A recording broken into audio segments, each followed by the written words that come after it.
Bonjour, bonjour, chers internautes. Nous voici encore aujourd'hui devant vous par la grâce de Dieu pour vous présenter notre rubrique sur les enseignements. Et sans plus tarder, j'aimerais tout d'abord dire bonjour à mon équipe. Bonjour, Madame Joël. Bonjour Madame Abigail et bonjour à tous. Bonjour, Madame Andy. OK. Bonjour, Pasteur Freddy Moukoutoua. Bonjour Madame Abigail et bonjour à tout le monde. Bonjour tout le monde, nous sommes là pour les enseignements avec le pasteur Freddy Moukoutoua. Et sans plus tarder, je vais donner la parole à notre invité, pasteur Freddy, qui nous enseigne depuis longtemps et nous sommes avec lui. Et je vous conseillerais de nous suivre, d'être connectés et appeler aussi les autres qui ont l'habitude de nous suivre s'ils ne sont pas connectés, qu'ils soient connectés. Et votre aimer les vidéos, ça nous permettra aussi que les autres aussi puissent atteindre cela. Que le Seigneur vous bénisse. Pasteur Freddy Moukoutoua, à vous la parole. Merci beaucoup. Que Dieu vous bénisse, Madame Abigail. Et nous voulons ici saluer tous ceux-là qui suivent MC Kalenga TV. Nous bénissons l'Éternel pour l'opportunité que nous avons encore une fois d'échanger autour de la parole de Dieu. Et comme nous l'avons toujours dit, la chaîne se veut christocentrique. Donc, sur cette chaîne, nous sommes en train d'élever le Seigneur Jésus. Nous partageons autour de l'évangile de notre Seigneur Jésus-Christ. Et cette année, voire même l'année prochaine, nous sommes dans un grand thème, la révélation des fils de Dieu. Et dans cette révélation des fils de Dieu, qui sont des humains, qui sont des hommes, nous avons commencé d'abord par révéler le Fils de Dieu. Parce qu'il n'y en a qu'un seul, il s'agit de Jésus-Christ, notre Seigneur et notre Sauveur, sur qui repose la révélation de ce que nous tous nous sommes. Si nous sommes appelés enfants de Dieu, c'est parce que nous avons cru en Jésus, le Fils de Dieu. Et il nous communique cette grâce-là d'être appelés fils de Dieu comme lui. C'est ainsi que, depuis que nous avons commencé l'année, nous sommes en train de tourner autour de la révélation du Fils de Dieu, de Jésus-Christ, notre Seigneur et notre Sauveur. Et aujourd'hui, en particulier, nous allons traiter du Fils de David. Donc, nous allons parler de Jésus-Christ comme Fils de David et nous allons également parler de Salomon comme Fils de David. C'est pourquoi le thème, c'est le Fils de Dieu. Le Jésus, le, en minuscule, Salomon. Ce sont ces deux personnages que nous allons aujourd'hui présenter pour que nous comprenions qui est notre Seigneur Jésus-Christ en tant que Fils de David. Si nous pouvons lire ensemble Matthieu 1.1 et à côté on ajoute Ecclésiaste 1.1.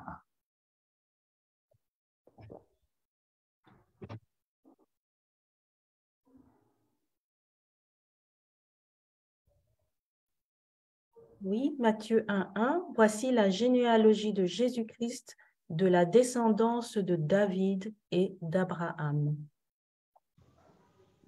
Ecclésiaste 1.1. Voici ce que dit le Maître, le fils de David, roi à Jérusalem. Gloire au Seigneur. Avec Matthieu, nous avons la généalogie de Jésus-Christ, le fils de David, le fils d'Abraham, le descendant de David qui est descendant aussi d'Abraham. Ecclésiaste nous présente les paroles de l'Ecclésiaste, c'est-à-dire du Maître qui est fils de David et qui est roi en Israël. Ecclésiaste 1.1 nous présente le fils de David qui est Salomon, qui est roi en Israël.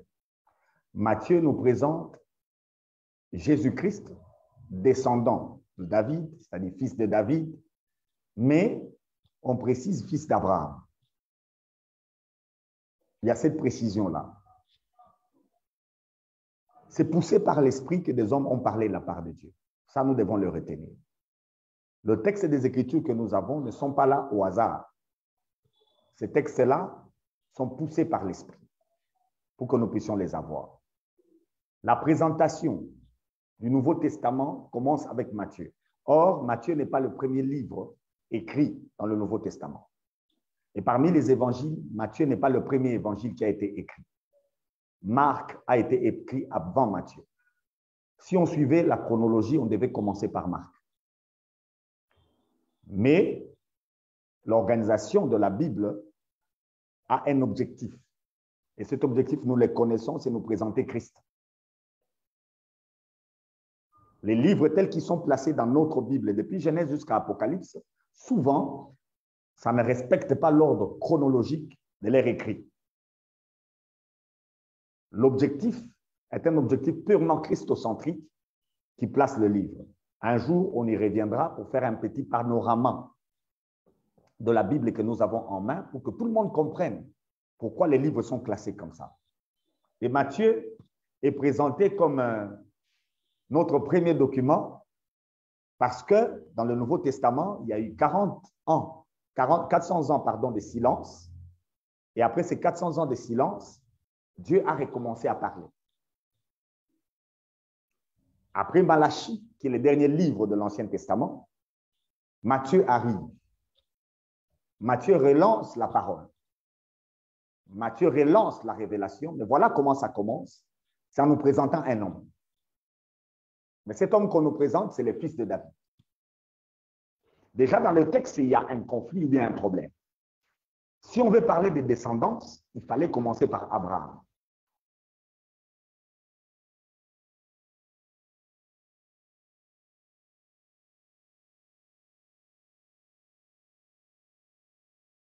Je pense que non, il y a un problème technique avec notre pasteur. Dans les temps où il va revenir, je me réjouis que le pasteur nous expliquait pourquoi Matthieu, on a mis Matthieu avant, on devait normalement mettre Matthieu. Oh là, je m'excuse parce qu'il y a un problème de réseau. Je disais que un conflit se présente dans le premier verset de Matthieu parce que, à la normale, l'écrivain devait nous dire que Jésus est d'abord descendant d'Abraham avant de nous dire qu'il est descendant de David.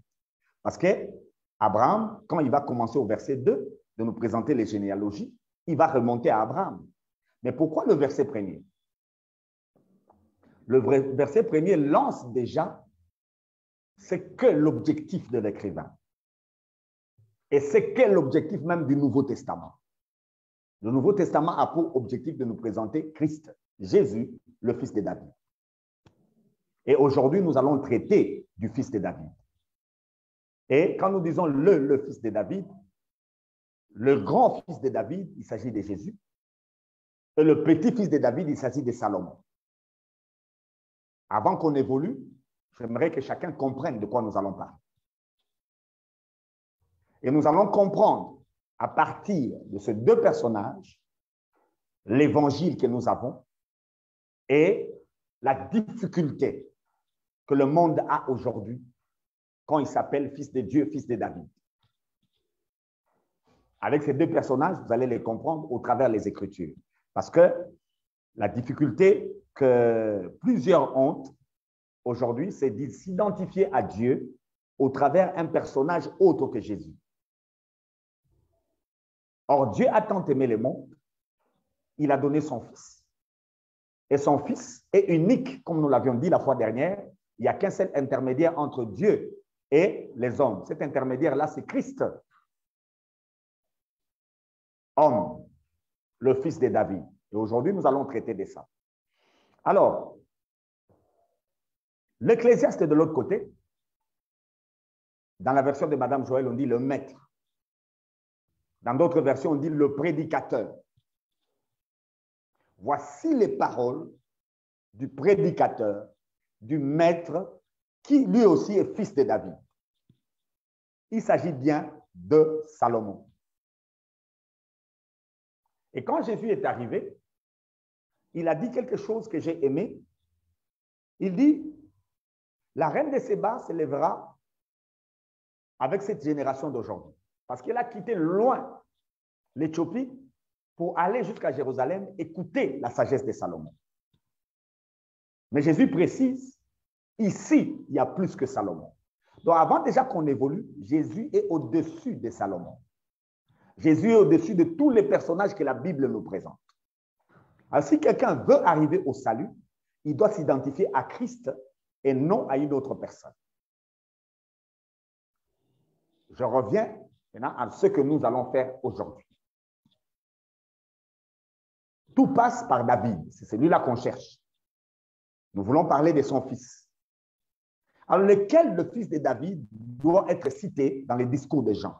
Lequel le fils de David doit être présenté dans les discours des gens? Qui est-ce que Israël attend jusqu'aujourd'hui? Israël attend le fils de David. Et vous le voyez avec Bartimée.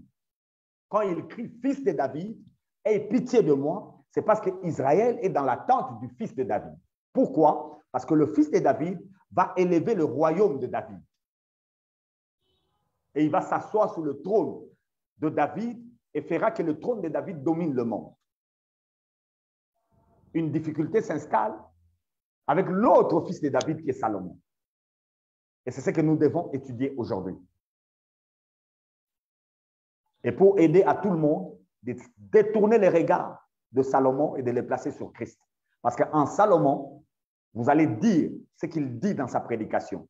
Et la prédication de Salomon a une seule chose. Vanité de vanité, tout est vanité. C'est ça la prédication de Salomon. Pourquoi le monde est en train de souffrir aujourd'hui? Nous l'avions dit en commençant avec notre sujet, la révélation des fils de Dieu. Le monde souffre derrière la révélation des fils de Dieu. Le monde est en train de souffrir parce qu'on n'identifie pas la personne que Dieu a envoyée.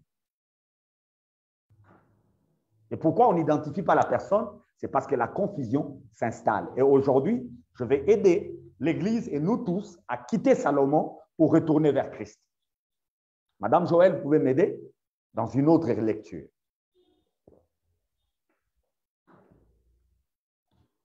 Nous prenons Matthieu 22, le verset 41 jusqu'à 46.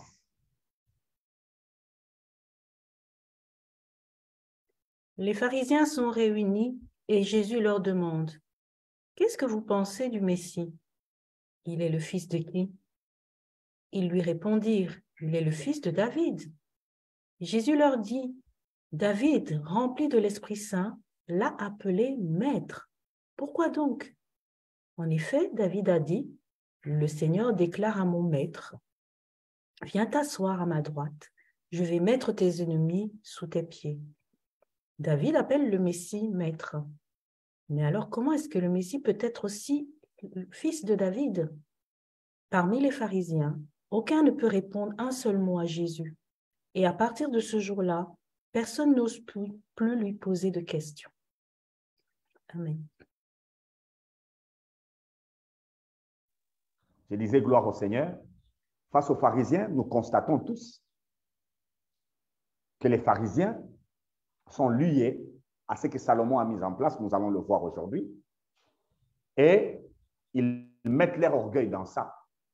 Et Jésus leur pose la question par rapport à David. Parce que les pharisiens ont des patriarches avec eux, ils élèvent les hommes qui ont marché avec le Seigneur, et face à Jésus, on compare même ces hommes à Jésus. Et Jésus pose maintenant la question par rapport à David. De qui il est fils? Le Messie. Tout le monde répond, il est fils de David. Maintenant, Jésus revient à la parole de David lui-même. Nous allons les constater aussi aujourd'hui. Il dit que David appelle le Messie Seigneur. Dans le psaume, quand il dit qu'il a vu le Seigneur qui dit à son Seigneur de s'asseoir à sa droite, donc pour David, le Messie est son Seigneur. Maintenant, comment pouvons-nous l'appeler fils de David? Il y a une raison pour laquelle on peut l'appeler fils de David. Matthieu nous l'a démontré. Il est de la descendance de David. Quand il vient par incarnation dans sa chair, il doit descendre de David selon les Écritures. Cependant, David reconnaît le Messie comme étant son Seigneur. Et aujourd'hui, nous allons traiter maintenant du fils de David. Je ne sais pas si à ce niveau, vous avez une question, mais nous devons étudier maintenant un texte clé qui va nous aider aujourd'hui. Si à ce niveau, vous avez une question, vous la posez. Sinon, on passe au texte clé dans 1 Chronique 17. Pas de questions pour moi pour l'instant. Moi non plus, pasteur. Merci beaucoup. Et si les internautes avaient des questions, ils pouvaient aussi les placer. Allons dans 1 Chronique 17 C'est un texte parallèle de 2 Samuel 7. Mais moi, j'ai choisi 1 Chronique. Mais c'est la même chose que dans 2 Samuel 7. C'est la même histoire. J'ai choisi 1 Chronique 17. Madame Joël, vous allez nous aider. Et ici, la lecture doit se faire un peu calmement pour que nous comprenions c'est sur quoi on va échanger aujourd'hui. Et pourquoi l'Ecclésiaste, dans sa prédication, est toujours négatif. Allons-y, verset 1er. Le roi David s'installe dans son palais. Un jour, le roi dit au prophète Nathan, « Tu vois, moi j'habite une maison en bois de cèdre, mais le coffre de l'Alliance est sous une tente de toile. » Nathan dit au roi, « Tu as sûrement une idée à ce sujet. Fais ce que tu penses, Dieu est avec toi. » Mais la nuit suivante, Dieu adresse ces paroles à Nathan. « Tu iras trouver mon serviteur David et tu lui diras de ma part. Je l'affirme, moi, le Seigneur, ce n'est pas toi qui vas me construire une maison pour que je l'habite. En effet, depuis le jour où j'ai fait sortir d'Égypte le peuple d'Israël et jusqu'à aujourd'hui, je n'ai jamais habité dans une maison, mais j'allais d'un lieu à un autre et j'habitais sous une tente. De plus, pendant toutes ces années où j'ai accompagné les Israélites, j'ai désigné plusieurs chefs. Ce sont eux qui ont gouverné Israël, mon peuple. Je n'ai jamais dit à personne, pourquoi est-ce que vous ne m'avez pas construit une maison en bois de cèdre? Ainsi, tu diras encore à mon serviteur David, moi le Seigneur de l'univers, je t'ai pris au pâturage, derrière tes moutons. J'ai voulu que tu deviennes le chef d'Israël, mon peuple. J'ai été avec toi partout où tu es allé. J'ai fait mourir devant toi tous tes ennemis. Je te rendrai aussi célèbre que les plus grands rois de la terre.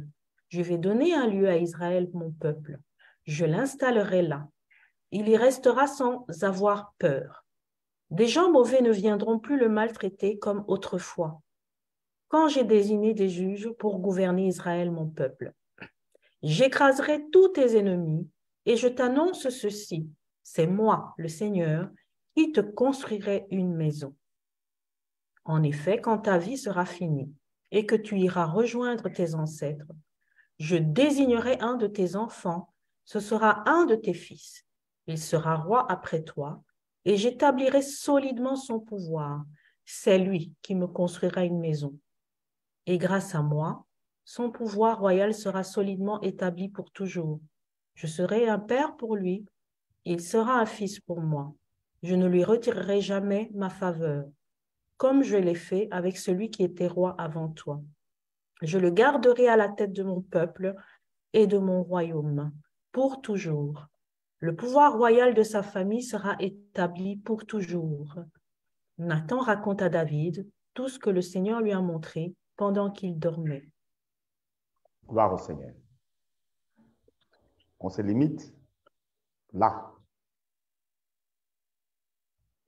On va continuer encore le verset 16, le verset 23 à 26 aussi. Mais on se limite d'abord là. Faisons l'étude de ces textes tous ensemble. David a eu une idée, laquelle de bâtir un temple à l'Éternel pour y mettre l'arche. Parce que l'arche manifeste la présence de Dieu. Le prophète Nathan, un prophète de Dieu, parce que David, Samuel l'a présenté que l'homme selon le cœur de Dieu. Le prophète Nathan dit à David, comme l'Éternel est avec toi, fais ce que ton cœur te dit. Nous avons déjà un sérieux problème. Un prophète, au lieu d'être porte-parole de Dieu, il dit à un homme de faire ce qu'il veut. Et c'est ce que beaucoup aujourd'hui sont en train de faire avec les choses de Dieu. On voudrait plaire aux autres au lieu de revenir à ce qui est écrit. C'est le prophète qui dit à David de faire ce qu'il veut. Un porte-parole de Dieu. La suite, Dieu intervient au prophète pour lui dire non. Rentre vers David. Voilà ce que tu vas lui dire. Tu vas lui dire que ce n'est pas lui qui va me construire la maison. Et Dieu fait un rappel. Depuis que l'arche a été faite au désert, cette arche est allée de tente en tente. Et jamais Dieu, même au temps de juge, n'a demandé à un quelconque juge de lui bâtir une maison. Parce qu'à partir du temps de juge, les gens habitaient déjà les maisons. Mais le Seigneur n'a jamais demandé à qui que ce soit de lui bâtir une maison pour y installer l'arche. L'idée de David est bonne, oui, mais bâtir une maison, ce n'est pas à lui de le faire. C'est à quelqu'un qui doit naître de lui. Mais un élément que vous devez retenir, c'est que quand on parle des juges, quand Nathan réagit face à David pour lui dire « fais ce que tu veux », si vous lisez les livres des juges, il y a un sérieux problème dans ce livre. On dit « chacun faisait ce qu'il voulait ». Pendant que Josué, je crois que l'émission prochaine, vous allez me permettre de parler de Josué et de Jésus. Parce qu'il y a un sérieux problème aussi avec les deux. Et nous avons un comportement Josué aujourd'hui.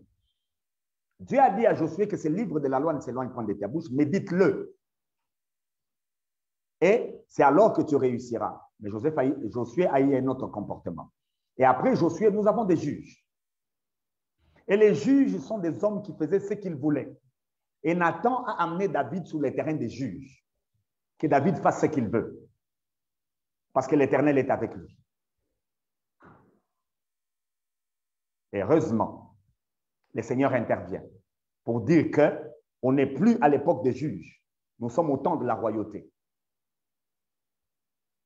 Et comme le Seigneur, par la bouche de Jacob, avait béni Judas en disant dans Genèse 49, 10 que c'est de Judas que sortira le Shiloh, c'est ainsi que quand on a demandé le roi, le premier roi que Dieu choisit, c'est le faux roi. Nous l'avions déjà étudié ici, que le premier est toujours faux. C'était Saül. Et après, Dieu va revenir vers le roi selon le cœur, selon les Écritures, selon ce qui a été dit avant, selon les promesses. Il va revenir au roi qui sort de Juda. Et le roi qui sort de Juda, c'est David. Il veut bâtir la maison. Dieu dit non, ton fils va me bâtir la maison.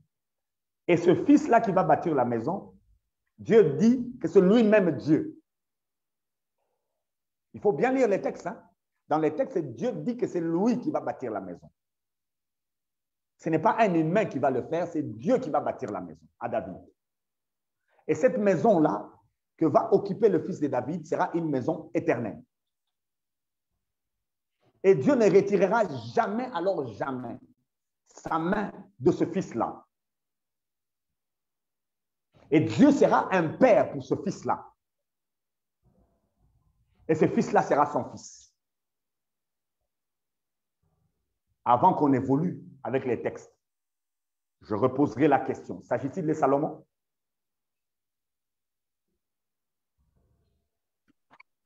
Non, parce qu'il ne s'agit pas de Salomon.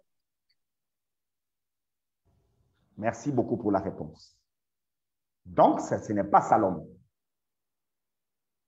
Donc, quand David va recevoir le message maintenant venant de Dieu de la part de Nathan, nous voyons sa réaction. Lisons le verset 16 et 17, nous sautons, nous arrivons au verset 23.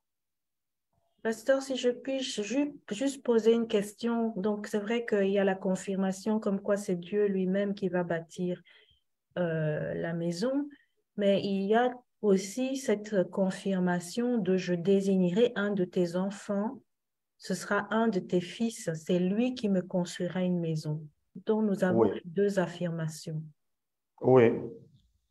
C'est pourquoi je pose directement la question, est-ce que ce fils que Dieu désignera, parce que la maison en question doit être éternelle, est-ce que ce fils-là, c'est Salomon?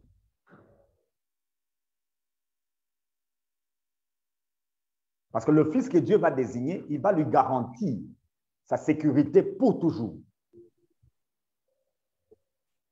Et il ajoute qu'il sera pour lui un père. Oui. Donc la réponse de Mme Abiga, elle est correcte. Ce n'est pas Salomon. Voyons-le maintenant dans la réaction de David. Verset 16-17. Et puis vous sautez 23 jusqu'à 26. Alors le roi David va se présenter devant le Seigneur. Il dit, « Seigneur mon Dieu, je le sais, moi et ma famille, nous ne méritons pas tout ce que tu nous as donné. Mais pour toi, mon Dieu, ce n'est pas encore assez, et tu fais des promesses pour l'avenir de ma famille. Tu me considères comme un homme important, Seigneur mon Dieu. » Voilà. Avant d'aller au verset 23, David reconnaît déjà que ce n'est pas sa famille à lui. Elle ne mérite rien. Mais il dit à Dieu, faire de moi un roi, pour toi, ce n'est pas suffisant. Tu es en train de regarder autre chose. Et voilà qu'on ne parle plus de maison pour David. David parle de quoi? De quoi David parle? De promesses. Non, non, la place de la maison. Il remplace, il met quoi? Lui et sa famille ne sont rien. Et Dieu va faire quoi? Dieu parle de quoi? De sa famille. Il n'est plus question de maison, il est question de la famille de David. De la famille, oui. Il s'agit de la famille de David. Donc le fils qui va venir ne viendra pas construire une maison. Il viendra construire une famille. Et cette famille-là, c'est la famille de David. Et c'est une famille qui sera là éternellement. Verset 23. Maintenant, Seigneur, réalise ce que tu as dit pour moi et ma famille. Tiens pour toujours ta promesse. Oui, qu'elle se réalise. Alors ton nom sera célèbre pour toujours et les gens diront, le Seigneur de l'univers, c'est le Dieu d'Israël, le Dieu qui est pour Israël. Établis pour toujours le pouvoir de ma famille, le pouvoir royal de ma famille. Oui, mon Dieu, tu m'as fait connaître ton intention de me construire une maison. C'est pourquoi j'ose te faire cette prière. Seigneur, c'est toi qui es Dieu et tu me promets maintenant ce bonheur. Tu as décidé de bénir ma famille pour que les enfants de mes enfants soient toujours rois en ta présence.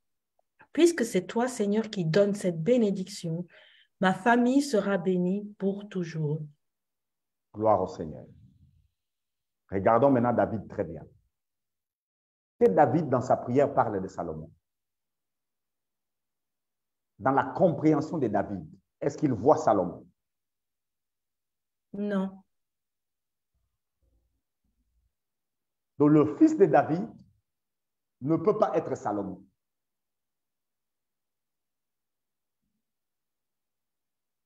Entre-temps, la Bible nous relate, je ne vais pas lire les textes, vous en avez plusieurs, la Bible nous relate que David a organisé du matériel et David a pris ces matériels, il a remis à Salomon son fils et Salomon a construit un bâtiment. Alors, avec ces textes ici, nous sommes en difficulté. À quoi a servi le bâtiment que Salomon a construit? Et ces choses sont arrivées. Si vous pouvez m'aider, lisez avec moi, je crois, un roi. Un roi 2.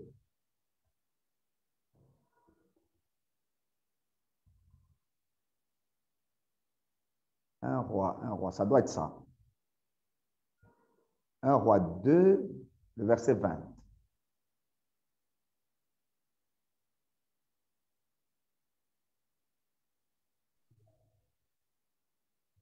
Elle dit à Salomon, j'ai une petite demande à te faire. Non, ce n'est pas ça. Ce n'est pas ça. Le texte que je cherche, ce n'est pas celui-là. Ce n'est pas un roi. C'est le texte de 2 Samuel. 2 Samuel 12, oui. 2 Samuel 12. Verset 15. allez jusqu'au verset, non pas verset 15, ça sera long. Prenez verset 20 jusqu'au verset 25.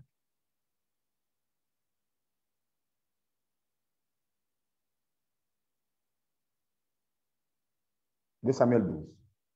Alors David se relève de terre. Il se lave, se parfume et change de vêtements. Puis il va dans la maison du Seigneur pour l'adorer. Ensuite, il rentre chez lui. Il demande qu'on lui serve un repas et se met à manger. Ses serviteurs lui demandent, « Qu'est-ce que tu fais là? Quand ton fils vivait encore, tu jeûnais et tu pleurais. Maintenant qu'il est mort, tu te relèves de terre et tu manges. » Le roi répond, « Oui, quand l'enfant vivait encore, je jeûnais et je pleurais. Je me disais, qui sait, le Seigneur aura peut-être pitié de moi et l'enfant vivra. Maintenant qu'il est mort, à quoi sert de jeûner? Je ne pourrai pas le faire revenir à la vie. Moi, j'irai vers lui, mais lui ne reviendra pas vers moi. » David va consoler sa femme Bathsheba. Il passe la nuit avec elle. Elle met au monde un fils. Et David l'appelle Salomon. Le Seigneur l'aime. Il le dit à David par l'intermédiaire du prophète Nathan. À cause de cet amour, David donne à son fils le nom de Yédidia, ce qui veut dire aimé du Seigneur. Gloire au Seigneur. L'enfant Salomon, quand il naît, la façon dont il est né, on déclare de lui qu'il est aimé de l'Éternel. Yédidia. Et David, cet enfant-là, Salomon, David va prendre la décision que ce sera lui qui va le remplacer. David va le choisir. Quand Dieu parle par Nathan à David, David sait que Dieu ne lui parle pas de Salomon. Dieu lui parle plutôt de quelqu'un qui est éternel. Parce que le pouvoir de David va devenir un pouvoir qui est éternel. David est conscient de ça.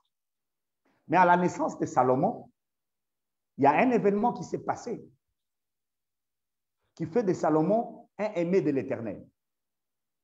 C'est ici que j'aimerais dire que quand Jésus est sorti de l'eau, la voix n'a pas dit aimé. La voix a dit bien-aimé. C'est différent.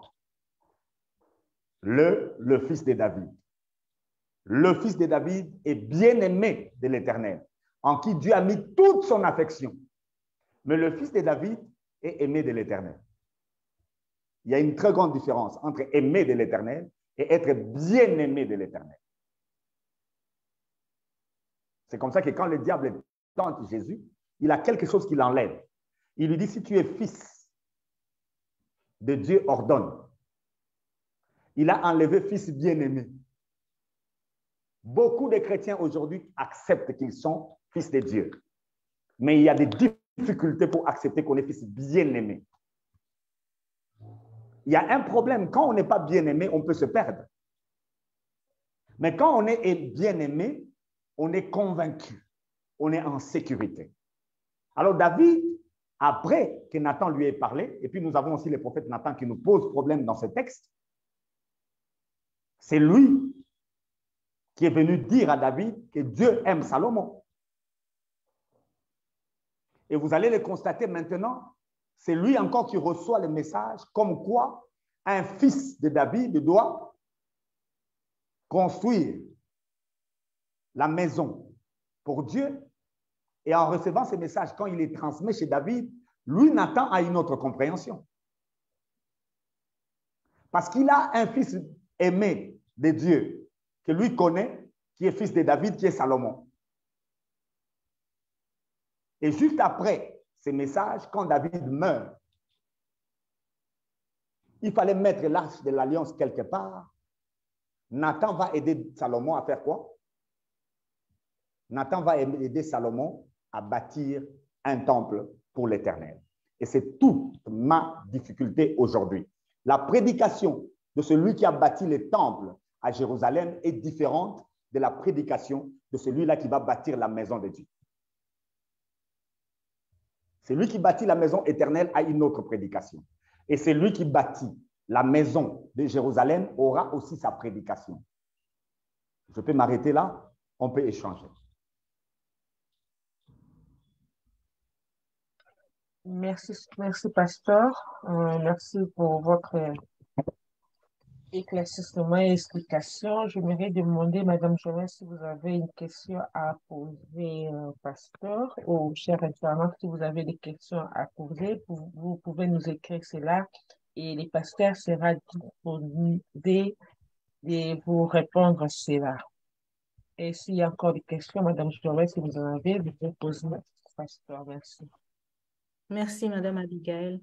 Pasteur, nous avons commencé avec le livre de Matthieu qui nous cite donc le fils de David, qui nous parle de la descendance de Jésus-Christ qui est ce fils de David.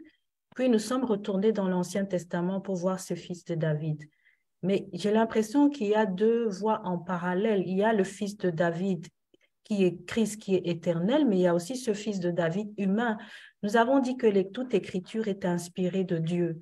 Donc, les choses que le fils de David humain a fait, inspiré par le prophète Nathan, n'étaient que l'ombre des choses à venir, mais étaient quand même sous la direction de Dieu. Quand on vous écoute, on a l'impression qu'ils n'ont pas bien compris le message que Dieu avait pour eux. Mais pourtant, ils étaient inspirés, Dieu leur parlait et donc ils ont agi sous des instructions du Saint-Esprit. Pouvez-vous nous éclaircir, s'il vous plaît? Merci infiniment. C'est ça la question de Jésus aux pharisiens.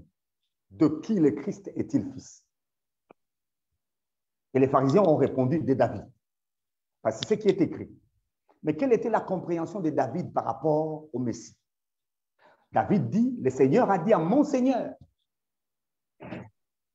David lui-même a la bonne compréhension de ce que Dieu lui a dit.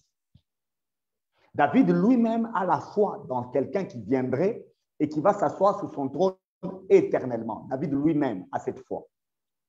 Et le verset 27 de ce que nous venons de lire, après que David ait parlé avec Dieu concernant son Fils éternel, au verset 27, si vous pouvez les relire s'il vous plaît, dans 1 Chronique 17,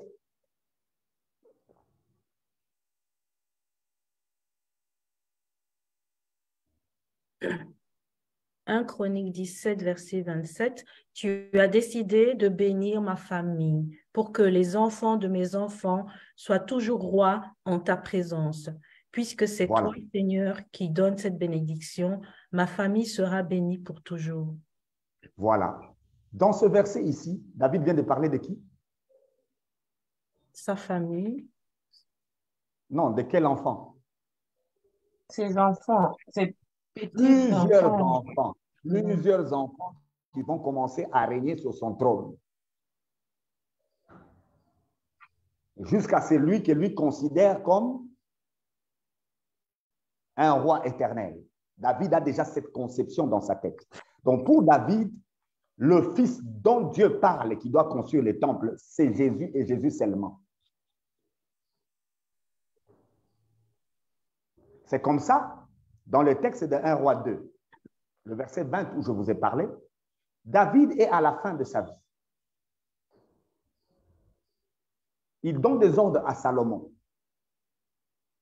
On peut les lire, lisons-le. 1 Roi 2.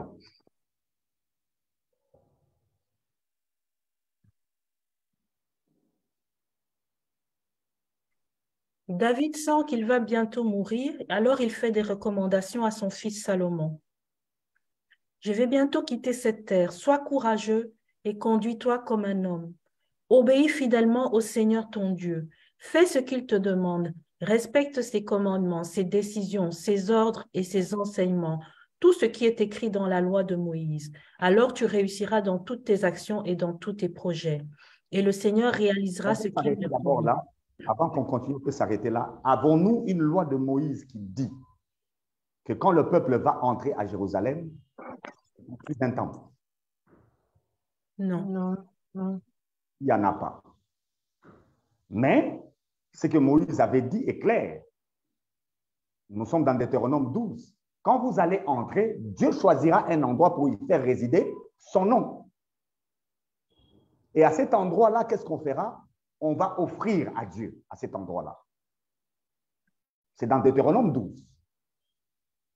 Si Salomon obéit à ce que Moïse a dit, Salomon ne doit pas construire un temple.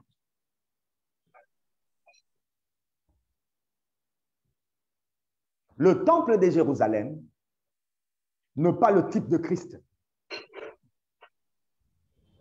Le temple de Jérusalem a mis en place le judaïsme. Et les pharisiens qui ont posé la question, à qui Jésus a posé la question, appartiennent au judaïsme. Le judaïsme est une religion. Ce sont les efforts des hommes pour arriver à Dieu. Salomon va mettre en place des règles qui vont permettre à Israël de plaire à Dieu. Effectivement, comme vous venez de le dire, la nuée va descendre. Et Salomon sera même étonné. Il va s'exclamer, est-ce que Dieu a choisi d'habiter dans les ténèbres? La nuée est descendue sur l'arche. Parce que l'arche a été donnée selon la loi de Moïse. La nuée n'est pas descendue sur les temples. Cette arche-là, ce n'est pas Salomon qui l'a fabriquée. Cette arche-là, c'est l'arche que Dieu a recommandé à Moïse de faire au désert. Alors, quand on a placé cette arche, au lieu que Dieu a indiqué, c'est-à-dire à Morija, la nuée est descendue. Même si on n'avait pas construit ces bâtiments, la nuée serait toujours descendue. C'est là le piège du fils de David, Salomon. Pasteur, s'il vous plaît, merci parce que vous m'avez vraiment éclairé parce que je voulais poser la question sur ça, mais vous avez déjà répondu. Et moi, je voudrais savoir, David savait que le Seigneur ne parlait pas, ne s'adressait pas à lui ou à ses petits-enfants ou à ses enfants. Mais pourquoi David a tout programmé? Il a préparé les instruments afin que Salomon puisse bâtir le temple. Parce que lui savait bien. C'est lui qui avait reçu le message. On lui a dit, il avait aussi compris que non, ce n'était pas ses enfants, ce n'était pas ses petits-enfants. Et le Seigneur parlait, et il a supplié pour ses enfants, sa famille. Mais comment il a bien mis des histoires à bâtir la temple, il a bien préparé ces histoires pour que son fils puisse bâtir le temple. C'est ça ma question. C'était la pensée de David de mettre l'arche de l'alliance à un bon endroit. C'était sa pensée. Et c'est comme ça qu'il a préparé ça.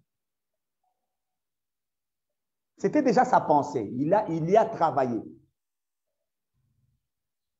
Et Nathan, le prophète, a soutenu cette façon de voir. Parce que pour Nathan, comme Dieu est avec David, c'est ici que j'interpelle tous ceux-là qui pensent être avec Dieu et être dans les libertinages. Ce n'est pas parce que Dieu est avec vous que vous êtes autorisé de tout faire. Tout est permis, mais tout n'est pas utile. Tout est permis, mais tout n'édifie pas. L'émission prochaine, je reviendrai avec Josué. Et vous allez comprendre beaucoup de choses aussi par rapport à Josué et Jésus. Parce que les deux noms signifient la même chose, Dieu sauve. Alors Dieu va sauver après Moïse par Josué ou bien par Jésus? On va le voir. Mais ici, je reviens d'abord au fils de David. Parce que la royauté d'Israël repose sur un homme. Et la royauté d'Israël doit être une royauté éternelle, pas une royauté séquentielle. Selon la pensée de Dieu, cette royauté doit être une royauté éternelle. Et cela n'est possible qu'en Jésus et en Jésus seul.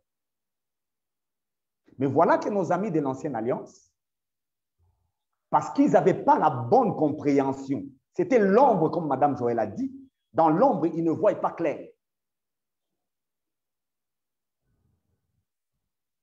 Comme l'arche typifie la présence de Dieu, et que l'arche au désert était dans un tabernacle qui avait 3 places, un parvis, un lieu saint, et puis un lieu très saint, on a fait un temple qui respecte ça. Pasteur, s'il vous plaît, on aimerait vraiment bien comprendre. Vous avez dit que c'était la pensée de David. Mais oui, nous voyons que non, David voulait construire une temple. Et le Seigneur a parlé à son serviteur qui était Nathan, prophète Nathan, que non, il ne devait pas. Mais pourquoi seulement il a vous ne voyez pas que non, c'est David qui a conduit tous ces gens jusqu'au temps des pharisiens en erreur. Parce que C'est pourquoi lui, c'est pourquoi je vous ai fait lire le verset 27, qui est une tromperie. Dans le verset 27, il dit que tous ces enfants vont être rois. C'est faux, Joseph, le père de Jésus, n'était pas roi. Le père de Jésus n'était pas roi, il est descendant de David. La conclusion de sa prière au verset 27, il s'est tourné vers sa famille biologique. Et il a dit quelque chose devant Dieu qui est faux. Mais Dieu l'a accepté. Dieu n'a pas contredit à cela. Si Dieu avait accepté, tous les enfants de David seraient rois.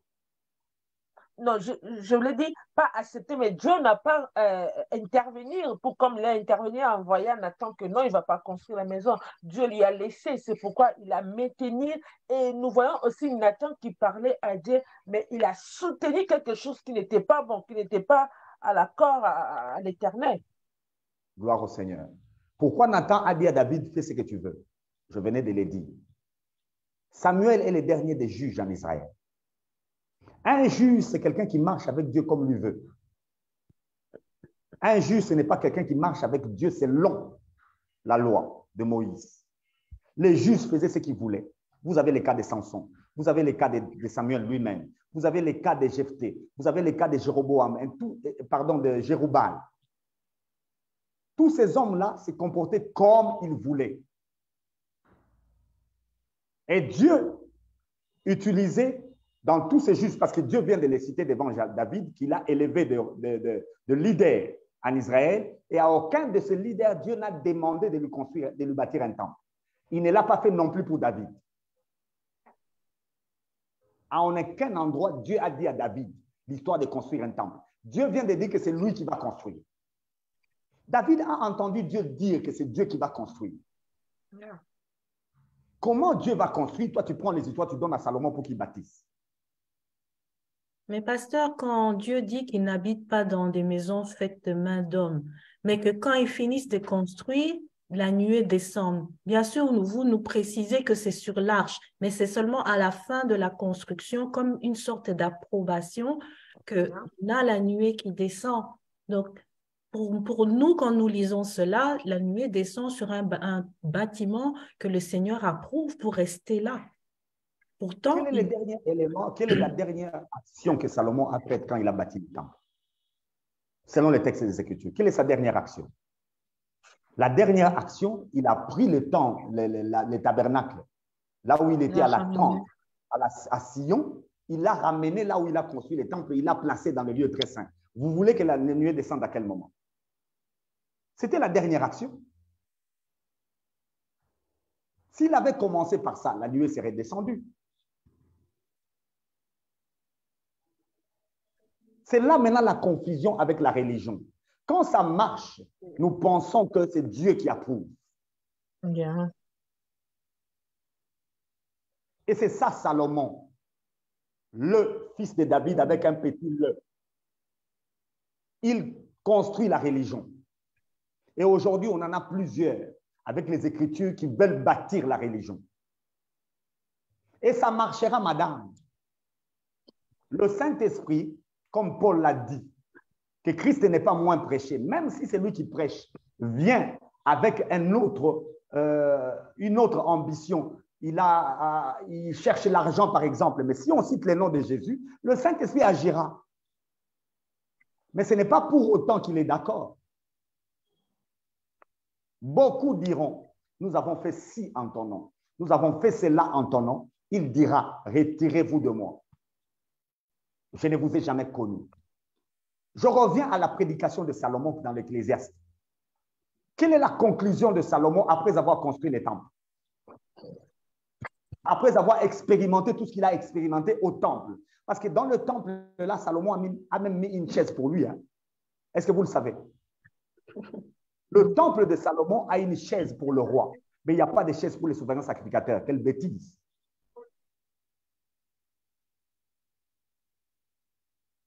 Pendant qu'au tabernacle, l'homme phare, c'est le souverain sacrificateur. Mm. Mais au temple de Salomon, l'homme phare, c'est le roi.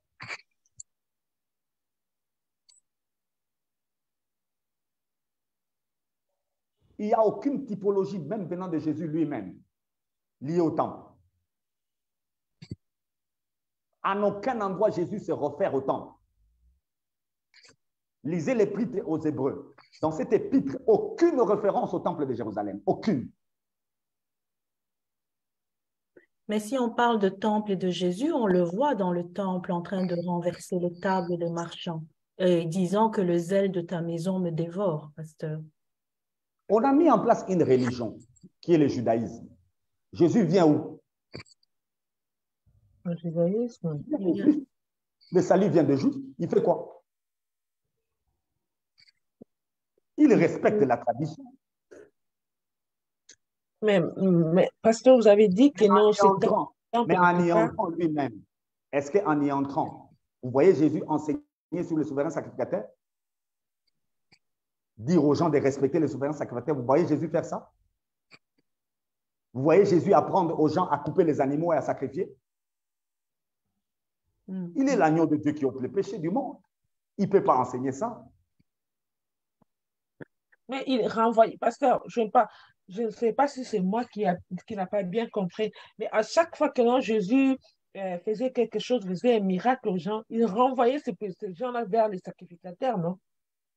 Pas au temple, vers les sacrificateurs selon la loi de Moïse. David vient de dire à Salomon de faire quoi? D'obéir à quoi? À la loi. Mais, ici, nous parlons dans les temps de Jésus. Lorsqu'il renvoyait ces gens-là vers les sacrificateurs, ils étaient dans les temps.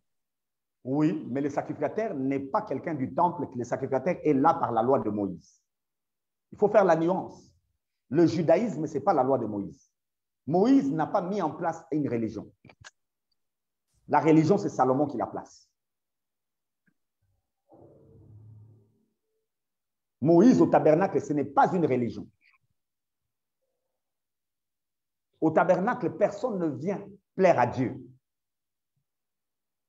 Au tabernacle, c'est l'animal qui plaît à Dieu. Au tabernacle, c'est le sang de l'animal qui fait expiation. Mais au temple de Salomon, c'est l'homme qui plaît à Dieu.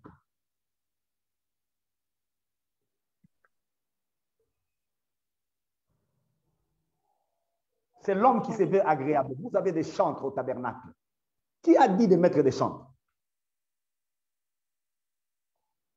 Vous voyez la loi de Moïse dire qu'à un moment donné, quand on fera le culte, qu'on mette des chantres qui commencent à chanter.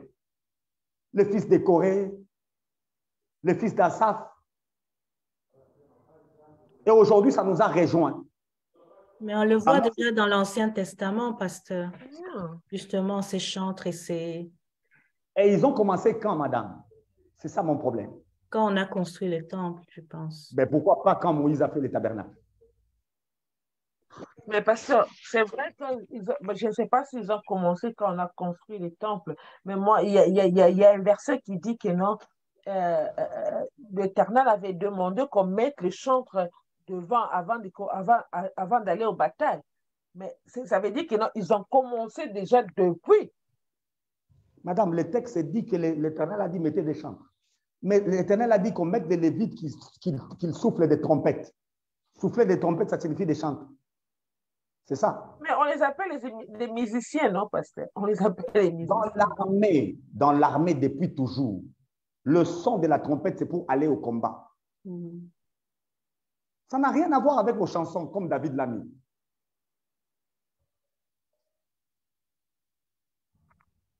C'est de la religion. Aujourd'hui, vous appelez adorateur des musiciens. Mais quand David l'a fait, pasteur, c'était pas pour plaire à Dieu, c'était l'élan de son cœur. La parole dit il gardait les moutons, et il avait cet élan de son cœur. C'était pas qu'il voulait plaire à Dieu, mais c'était l'expression de son amour pour Dieu. Mais voilà, l'expression de son amour a établi une religion quand Salomon a construit les temples.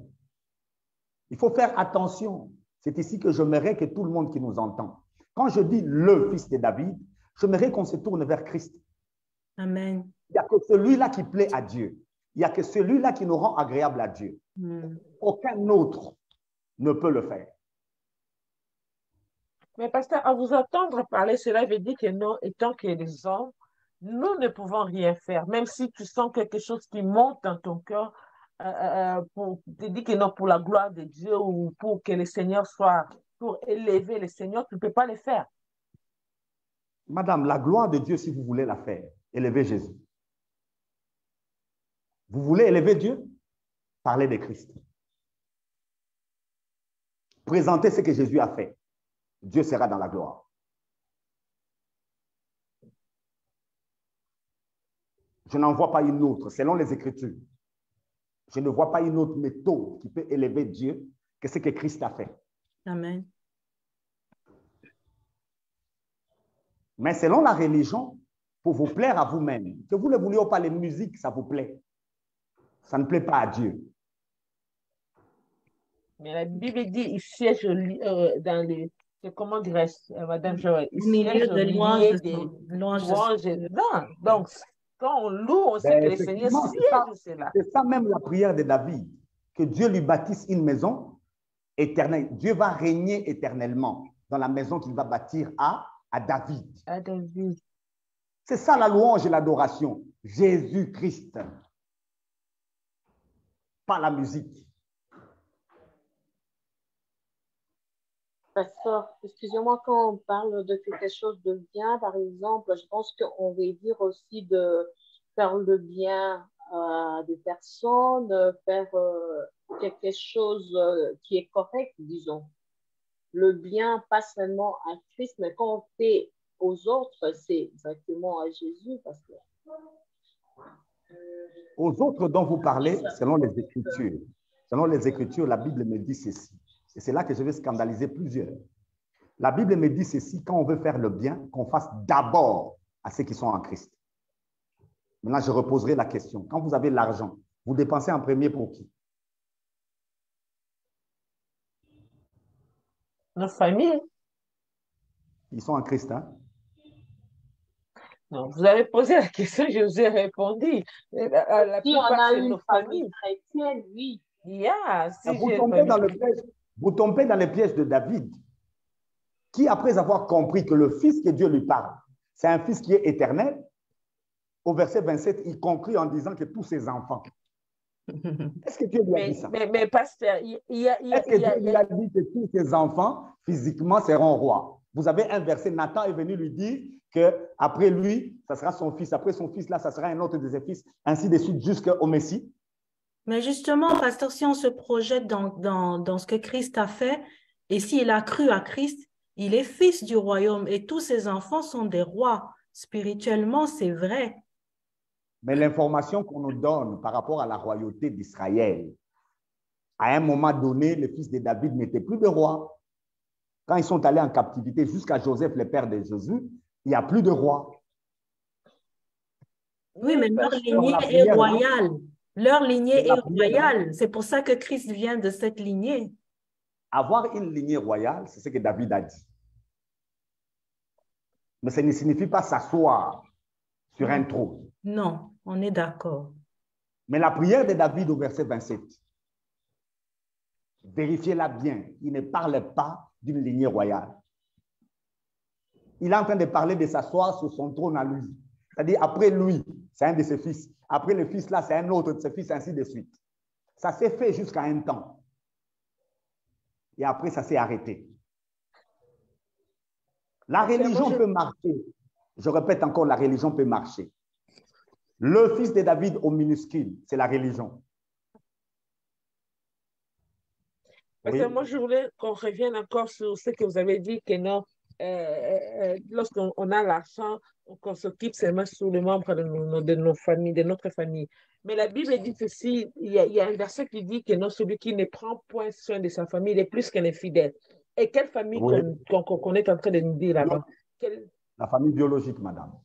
Mais la famille biologique. La Bible, là, écoute ce qu'elle te dit. Elle te dit premièrement, si tu veux faire le bien, premièrement, parce qu'elle sait qu'il y a, secondement, il y a tertiairement. Oh, parce que là, Bien sûr, Alors, maintenant, quand on a le matériel en tant qu'enfant de Dieu, on va d'abord où? Vous voyez que nous allons... Non, ce n'est même pas l'église. Nous commençons d'abord pour le biologique. Mais parce que le chrétien, on les trouve, je ne sais pas, le chrétien, c'est là où on se rassemble, là où on est là, chaque jour, on est là, on fait l'œuvre de Dieu. C'est vrai, l'œuvre de Dieu, c'est croire à la personne que le Seigneur vous a Vous voyez envoyée. vous-même là où vous êtes parti. L'œuvre de Dieu, c'est que vous croyez à la personne que Dieu vous a envoyée. Ça n'a rien à voir avec les bâtiments. Les bâtiments sont venus avec Avec le Salomon. bâtiment. Les bâtiments sont venus avec Salomon, sans que Dieu lui donne un ordre sur les mesures, sur la forme, sur quoi que ce soit. Dieu ne donne aucun ordre. Sur la liturgie, sur le comportement. Dieu ne donne aucun ordre. David lui-même, son père, lui dit d'obéir à ce qui est écrit dans la loi de Moïse. Oui. Il fallait lire et faire ce qui est écrit. Moïse, dans Deutéronome 12, a dit, quand vous allez entrer, l'Éternel choisira un endroit pour y faire reposer son nom. Et Dieu a choisi, dans 2 Chroniques 3, Dieu a choisi l'aire d'Ornan. Oui. David est allé acheter ces terres-là. C'est comme ça que l'idée de construire les temples est venue dans sa tête.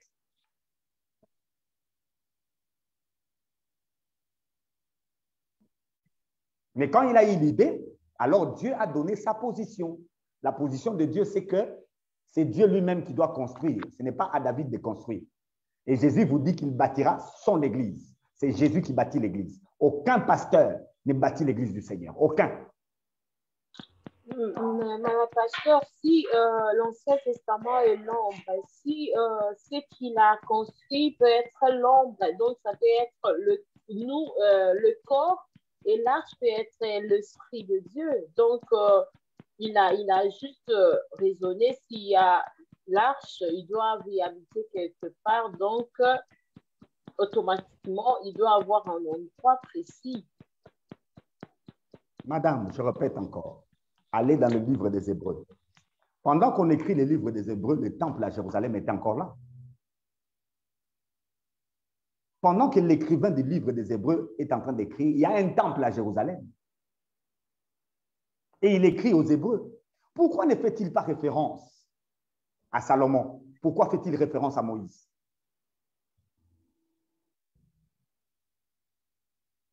Parce que le travail que Salomon a fait a amené une religion.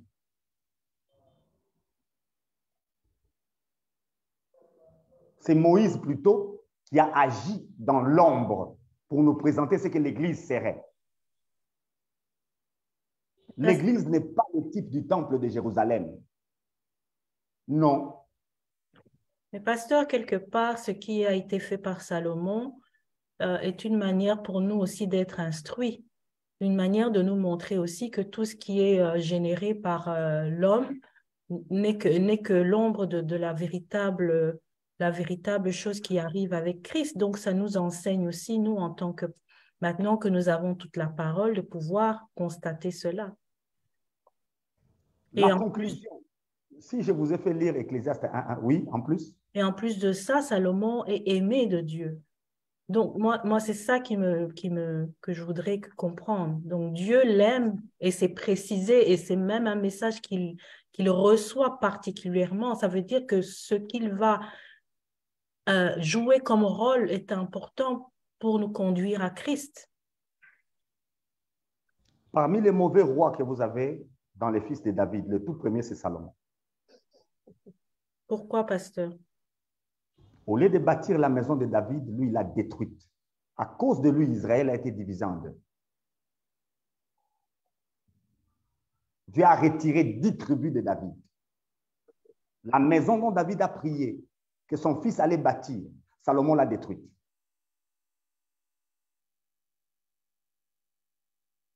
Donc, ce n'est pas lui. Faisons référence à Christ.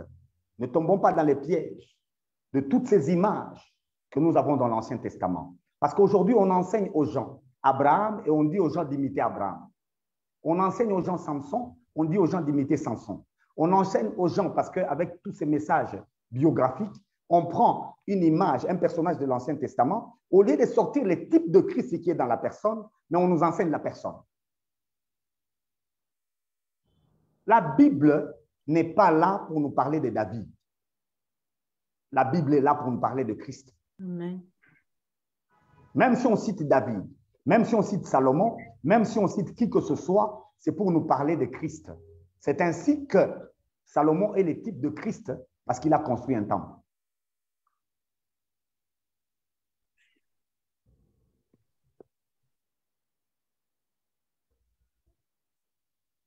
Parce qu'il s'est assis sur le trône de David, son père. En cela, il est le type de Christ. Mais le temple, lui, n'est pas le type de Christ. Donc, ça fait partie du plan de Dieu qu'il construise un temple pour typifier Christ, alors. Le temple n'est pas le type de Christ. Non, la construction. Du temple. Oui, la construction du temple, ça c'est le type. Parce que tout le matériel qu'il a utilisé, ce n'est pas lui qui l'avait. Le matériel là était déjà là. C'est David qui le faisait.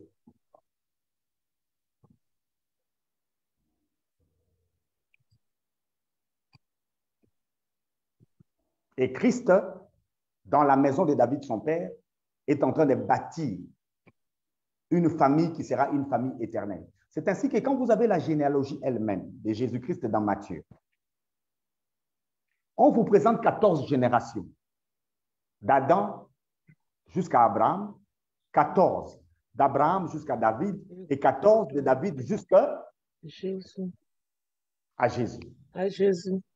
Mais quand on arrive à Jésus, est-ce que ça continue? Non, non, ça s'arrête là. Pourquoi ça s'arrête?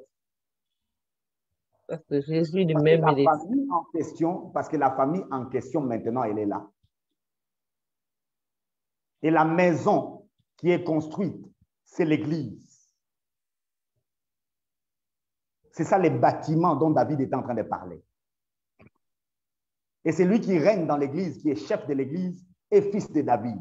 C'est pourquoi David est en train de dire que sa famille va dominer éternellement. Dans l'éternité, c'est lui qui domine l'Église et qui va dominer le paradis. C'est Jésus-Christ, né fils de David. C'est en cela que David dit à Dieu, ce n'est pas suffisant pour toi de m'élever, de me faire roi en Israël, et tu ajoutes encore que éternellement, je sois là en train de régner. Il ne parlait pas de lui. Il parlait de Jésus. Ben, merci, pasteur. Et merci, nos internautes, vous qui nous suivez. Nous sommes presque à la fin. Nous savons qu'il y a beaucoup de questions et il y a aussi des gens qui n'arrivent pas à comprendre vraiment ce que le pasteur est en train de nous expliquer. Et nous vous demanderons encore de nous suivre encore prochainement ou de rester branchés sur MC Kalinga TV ou d'aller encore sur nos émissions que nous avons déjà fait. Ça vous aidera et de comprendre ce que nous sommes en train de parler. Et comme le pasteur nous a parlé aujourd'hui, Jésus, la maison éternelle que Dieu avait demandé à David de construire. Donc, celui qui normalement est la temple que Jésus-Christ devait normalement construire.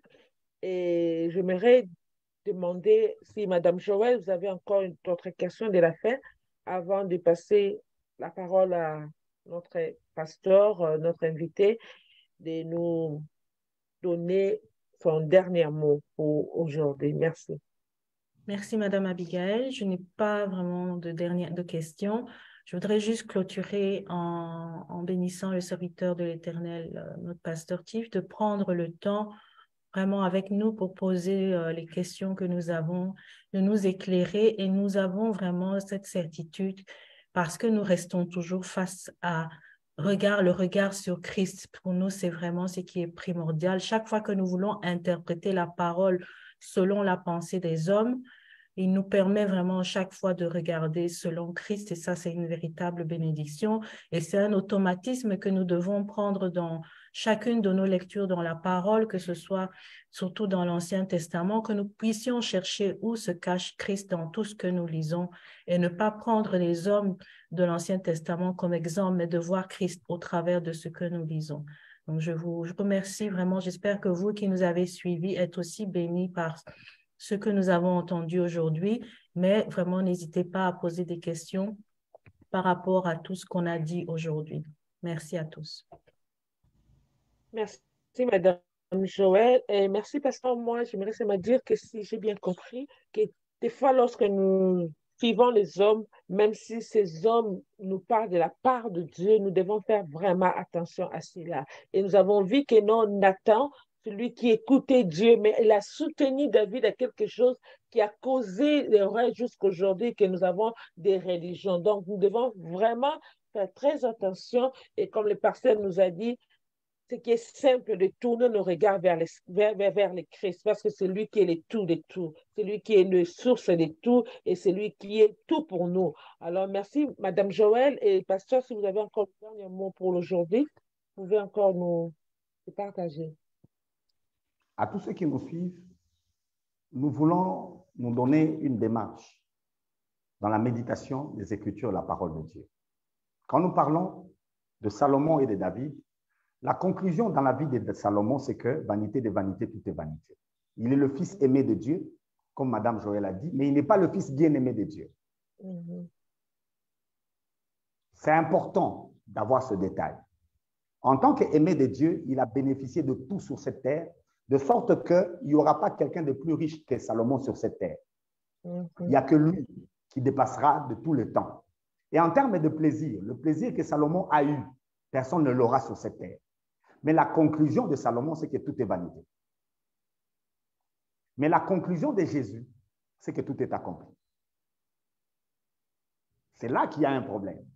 Quand on est face au Fils bien-aimé, on ne passe pas sur la terre sans atteindre le but de Dieu. Et David est à la base de ce problème. Si vous lisez 1 Chronique 28, l'interprétation de David de ce que Nathan lui a dit, David a tout remis sur Salomon.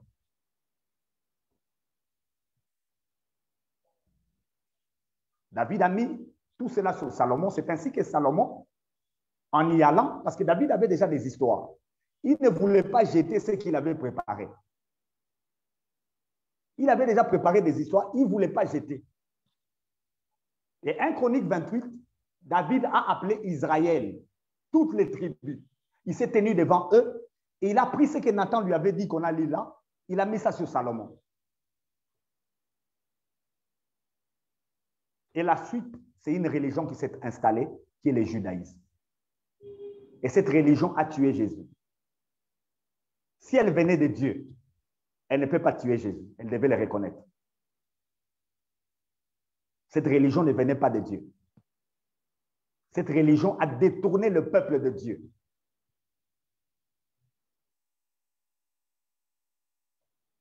Et Jésus, à son arrivée dans le temple là, il a même chassé les Lévites. Parce que dans le temple, le comportement n'est pas le même qu'au tabernacle. Au temple, c'est devenu des commerçants.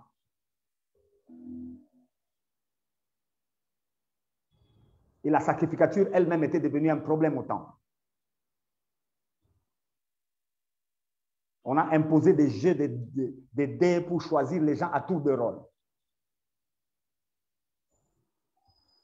Donc aujourd'hui, je m'insurge en faux contre toute religion. Qui que vous soyez, vous ne plairez pas à Dieu par une religion. Quand Dieu a aimé Salomon, il n'y avait pas de temple. Ce n'est pas par le temple que Dieu a aimé Israël. C'est par son amour propre. Et cet amour-là est lié à un fils de David, et ce fils de David, c'était Jésus. C'est parce que Dieu voyait en Jésus qui sortait. Que Dieu vous bénisse. Amen. Qu'il vous bénisse aussi, notre cher pasteur. Et merci beaucoup. J'ai aimé ce que le pasteur a dit. Il a dit ceci, la religion a tué Jésus. Et tout ce que nous ajoutons dans notre vie, et tout ce que nous faisons comme plaisir, nous pensons que ce plaisir, ça plaît Dieu, cela nous détourne encore de la face de l'Éternel. Donc, restons toujours branchés sur MC Kalinga TV. Et chaque mardi, nous avons notre rubrique Les enseignements avec l'homme de Dieu, pasteur Freddy Mukuta. Et chaque samedi, nous sommes là dans les rubriques Prions ensemble avec nos sœurs et que le Seigneur vous bénisse. À la prochaine, soyez toujours branchés. Que la gloire de Dieu soit parmi nous. Amen. Amen. Bye bye. Au revoir. Bye.